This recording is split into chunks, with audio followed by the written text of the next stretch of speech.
So tonight I'm gonna start my series on Jack Daniels. I've got several Jack Daniels bottles to go through. The first one is this green label over on the right. This one's just straight number 7. The only difference is it's bottled at the distillery, so it has a green label instead of the black label. Then Gentleman Jack, and then I have Jack Daniels 10 year. I have a Jack Daniels single barrel rye. I have Jack Daniels number 27, which was finished in Maplewood. And then I have Jack Daniels Sinatra Select, which is old number 7. They just groove the barrels a little bit different, so it gives it more barrel connection and barrel char. So we're going to start with the straight number 7, Jack Daniels. This one, green label one, I just cracked open it. It's going to be a fresh crack, so I just took the plastic off of it, and we'll pour this one and start with this one. So this one comes in at 80 proof, which is the same as regular old number 7. Like I said, the only difference in the label is they bottled it at the distillery instead of the black label. So there's a huge debate on whether or not this is bourbon or whether or not this is whiskey. It's the only difference between Jack and regular bourbons is it goes through the Lincoln County process where they charcoal mellow it, so they filter it through charcoal. So this one, all of these have been filtered through charcoal, so they're technically not a bourbon, but they're aged in new charred oak barrels.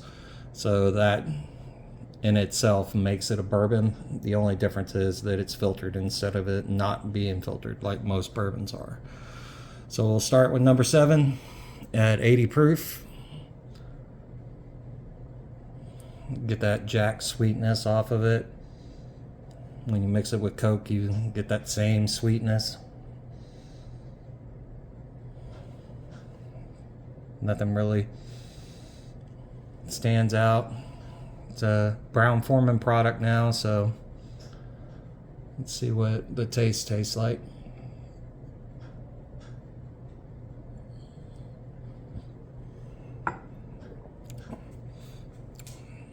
Yep, get that banana note. A little bit of oakiness. There's no finish to it because it's 80 proof. Yeah, I mean, the finish goes there for a second and then it's gone. But definitely get that banana bread that I get off of most Jack. The rye is a little bit different. The one rye that I have, each one that's a single barrel at barrel proof is a little bit different. From what I remember with my rye, it's like straight honey to me. But the number 7, I mean, it's a decent bottom shelf bourbon. And I know I'm going to get a lot of hell because I'm calling it a bourbon, but to me it is. The only difference is that filtering. So, and it does mellow it out with that filtering, but we'll go in for a second sip.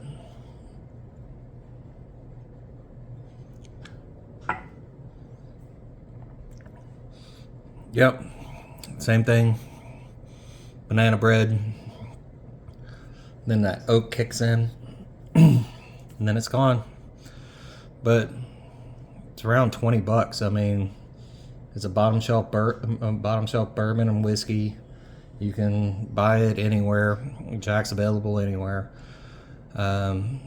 This bottle may be a little bit of a collector's bottle just because of the green label, and not a lot of people see the green label, but it's still just number 7.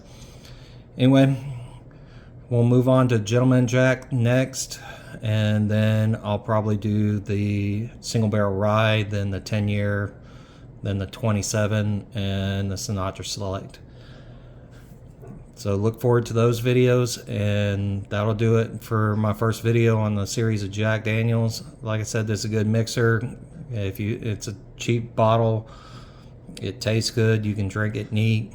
And it's low proof, so a lot of entry level people getting into bourbon or whiskey might be able to handle this neat because it's such a low proof. But anyway, that'll do it for this video. We'll see you all in the next one.